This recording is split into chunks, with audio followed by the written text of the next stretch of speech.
When was the last time you did something purely for yourself, not to be productive, not to show up better for someone else, but just for you? Can you even remember? Do you find yourself regularly running on empty and calling it normal? And how do you stop feeling guilty and instead feel worthy and deserving of the time that you take care of yourself? Listen in, as this podcast is always 20 minutes or less, so you don't have to feel overwhelmed or overhaul everything in your life, but just make small, simple changes to create more calm and peace.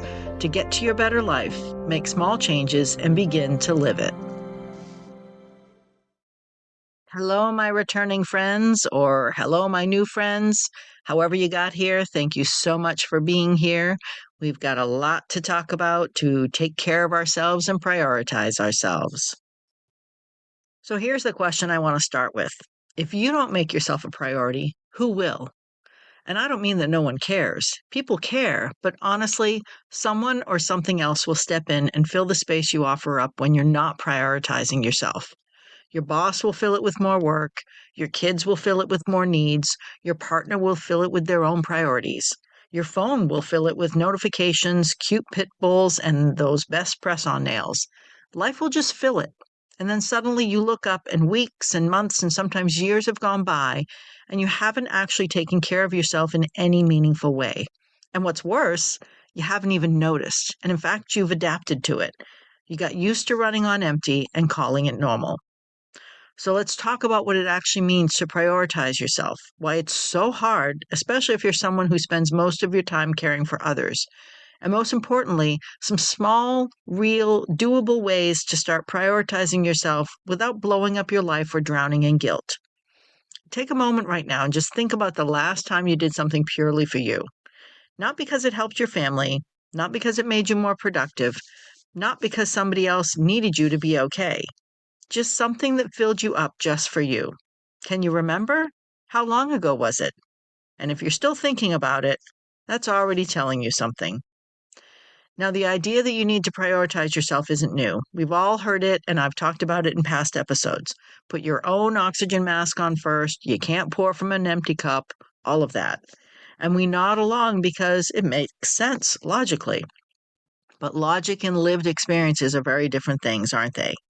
Because in real life, when you're a mother and your child is melting down, or you're a partner and your person is struggling, or you're caring for an aging parent who genuinely needs you, and all of it is breaking your heart at the thought of not helping, the idea of prioritizing yourself can feel not just difficult, but actually selfish. Like, who has the time for that? Who has the right to do that? You do. So let's get into it. So here's what I want you to think about. The belief that taking care of yourself is selfish is one of the most deeply ingrained and honestly one of the most damaging stories we carry. And most of us didn't choose it consciously. It was handed to us by culture, by family, by watching the women and caregivers around us model self-sacrifice as if it were a virtue. And sometimes it is a virtue, and that's beautiful. But somewhere along the way, the message got distorted, and self-sacrifice became the whole picture we paint for ourselves, instead of just one of the colors. Research confirms refusing to constantly self-sacrifice is a form of self-care. A study published in the Journal of Health Psychology found that people who engage in regular self-care practices report not just lower levels of stress and burnout, but significantly better quality in their relationships and their ability to be present for the people they love. So it's not that you choose yourself instead of the people you care for. It's that taking care of yourself is literally how you show up better for them. It's not either or, it's both and. Now let's talk about the guilt because it happens to most of us. It just kind of sits there in the background and quietly nudges you every time you try to do something for yourself. You book a massage and you feel guilty. You go for a walk by yourself and you feel guilty. You say no to something and you feel guilty. You sit down for 5 minutes and feel guilty because you can hear the laundry calling your name from the other room. But here's what guilt is actually doing when it shows up in these moments. It's not telling you that you're doing something wrong. It's telling you that you're doing something different and unfamiliar. Guilt and discomfort feel almost identical in the body and our brain, which is very efficient but not always very wise. It tends to label discomfort as danger because it doesn't know the difference between the types of discomfort. To your brain, it's all danger. So when you try to do something new, something that goes against the comfort and routine of always putting yourself last, your brain sends up a flare and says, wait, something's different here. Is this okay? And guilt is that flare. It's not a verdict and it's not truth. It's just a signal that you're shifting something. And shifting something, even something that needs to change, always feels uncomfortable at first. So the next time guilt shows up, you can acknowledge it. You can even say, hey, I see you. And then you can keep going anyway. Push through the discomfort. Because the guilt tends to quiet down the more you practice moving through it. It doesn't disappear overnight, but it lessens over time, so that self-care starts to feel not only easier, but necessary. And it is necessary. You deserve that self-care. Now think about what guilt stopped you from doing. Maybe one area of your life where guilt has talked you out of something that was genuinely good for you. What did that cost you? And who did it actually serve? Now let's get into the how of how to put this into practice, a repeatable and easy practice that can become a go-to, so you be ready for it on hard days. The first thing I want to say is that this doesn't have to be big because, as you know, we're always talking about little by little here. We've been sold on this idea that self-care means spa weekends and meditation retreats and 2-hour morning routines. And for some people, some of the time, those things are wonderful. But for most of us in the middle of real life with real responsibilities and real time constraints, that version of self-care is almost more demoralizing than helpful because it feels so far out of reach for us. So let's get practical with real life easy changes. Micro moments of care are real and they count. A 2018 study by Kristin Neff, one of the leading researchers on self-compassion at the University of Texas, found that brief, intentional acts of self-compassion, even moments as short as 60 seconds, can really shift your nervous system and reduce your experience of stress. 60 seconds. You have 60 seconds. I know you do, because you chose to take more than that to listen here. And thank yourself right now, because this right here is guilt-free self-care. So go ahead, say it out loud. Thank you, me, for giving me time just for me today. So what does a micro moment look like in real life? It can look like stepping outside for 2 minutes between tasks and breathing in the air while you look at the sky.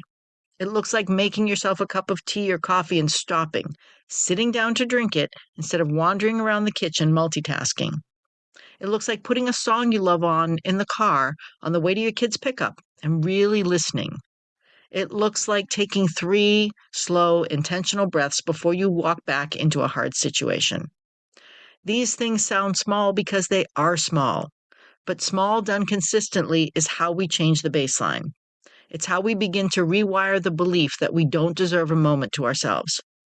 We talk a lot about self-care like it requires a blocked-off Saturday and a spa reservation, but the truth is that some of the most powerful shifts happen in the smallest little bits of time.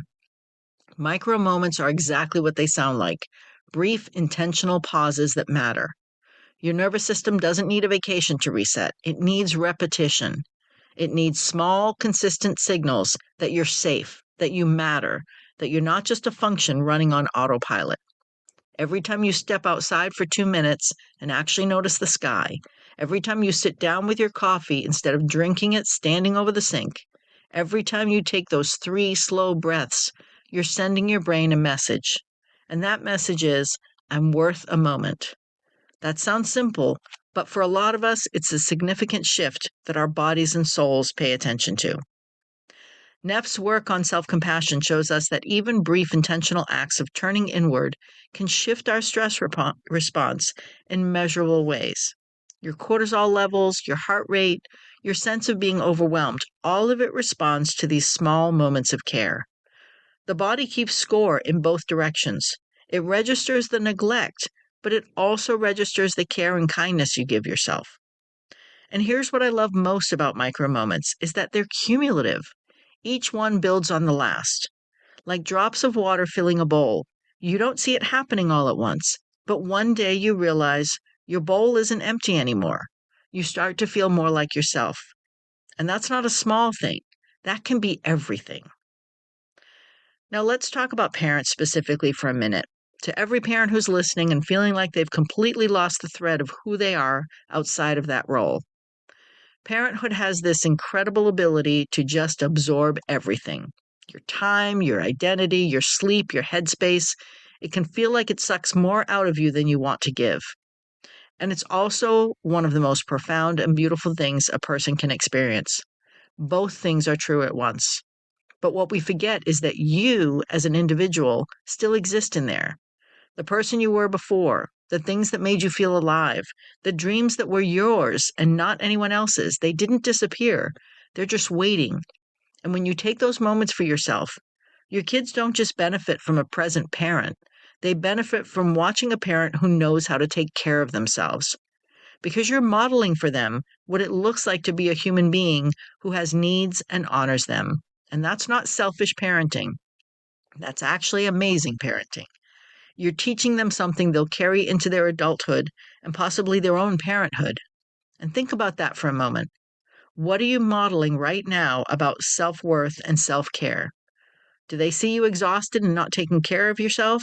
Is that what you want them to take into adulthood? Now, those of you who are caring for aging parents, there's a weight that comes with that role because often you're doing it out of love and also out of obligation and also out of guilt and also because there isn't anyone else and also because you wouldn't have it any other way. All of those things at once. And the depletion that comes from caregiver burnout is real and it's significant. You can't sustain that level of giving without accepting and taking something more back in. It just isn't biologically or emotionally possible. So prioritizing yourself in that season isn't optional. It's actually what makes it possible to keep going. But how? It might mean asking for help and actually accepting it when it's offered instead of saying, "Oh no, I'm fine." It might mean identifying an hour or two per week that belongs to you and protecting it. It might mean having an honest conversation with a sibling or another family member about sharing the load or getting outside help just for that 1 or 2 hours. It might mean talking to a professional, whether that's a therapist, a coach, or a support group for caregivers, because the processing of this stuff isn't meant to happen in isolation. And for those navigating partnerships, you might have a dynamic where two people are each waiting for the other one to be okay first before they tend to themselves. And then neither of them is actually taking care of themselves. It becomes this quiet standoff where everyone is running on fumes and nobody wants to be the first to say, "Hey, I need something." So let me give you permission right now to say out loud what you need, what you're missing, what's not working. It can be the beginning of a much more honest and sustainable relationship, built on vulnerability, yes, which can be scary, but also built on trust to help each other through. Now, I want to talk about the process of unlearning, which we talked about a lot in episode 5. The patterns we're talking about, the habit of putting yourself last, the guilt, the belief that your needs are less important, these didn't form overnight. For most of us, they formed over years and decades, and in some cases, generations. Your mother may have learned it from her mother. And so the unlearning is also not going to happen overnight, and that's okay. In fact, expecting it to happen overnight is just another version of the perfectionism that got us here in the first place and creates that guilt complex. What the research on habit changes consistently show us is that small, repeated actions over time are what actually rewire our defaults. Just small, steady, intentional movement in a new direction. So be patient with yourself. Celebrate the small wins. Notice when you did take those micro moments, when you did say no, when you did ask for help. Those moments matter and they're adding up even when it doesn't feel like it. Prioritizing yourself isn't a destination you arrive at and then you're done. It's a practice you continue. It's an ongoing, imperfect practice of remembering that you matter too. Not more than the people you love and not at their expense, but alongside them, with them, tucked in as part of the whole. And the beautiful thing is that when you start to do this, even in the smallest ways, something shifts. Not just in you, but in the people around you. Because they feel the difference when you're not depleted. They feel it when you're actually present instead of physically there, but mentally somewhere else in your own exhaustion. Your relationship with yourself sets the tone for every other relationship in your life. It always has. So here's what I want you to do before we close this episode and go back to your day. Pick one thing, just one small, honest thing you've been thinking about. One micro moment, one boundary, 1 minute that belongs entirely to you for you. Write it down or tell someone about it to help solidify it and hold yourself accountable to your own self-care. Because when we say things out loud or put them on paper, they become more real and we actually follow through. So see what happens when you pick that one small thing that matters and make it real for you. And think about sharing this episode with someone in your life or just someone you know, even if it's an acquaintance who needs to hear it. Because you probably thought of someone already while you were listening, and that's not by accident. Send it to them. Because sometimes the most caring thing we can do for someone is hand them the permission to make the change they've been waiting to make. And if someone did that for you by sharing this with you, then reach out and thank them. Let them know what you got from it. So follow or subscribe wherever you're listening. Leave a 5-star review if you feel generous, because it truly does help more people find their way here. You could literally change the trajectory of someone else's week. And wouldn't that be amazing to help someone feel less guilty and make the decision to fill their own cup just from your little message? Thank you for being here. Thank yourself for showing up today. And when you make those small changes this week and take just a few minutes for yourself, let go of any guilt and instead recognize that this self-care is not just for you, but will help those around you by being more present and offering a better version of yourself, a deeply committed version of yourself, little by little and piece by piece. This podcast is based on my own life experiences. I'm not a therapist, a psychologist, psychiatrist, or any other licensed medical professional. Please share this podcast with anyone you think needs to hear this so that we all move forward, little by little and piece by piece. And thank you, Purple Planet, for sharing your music. And if you can please follow and review, it really does matter.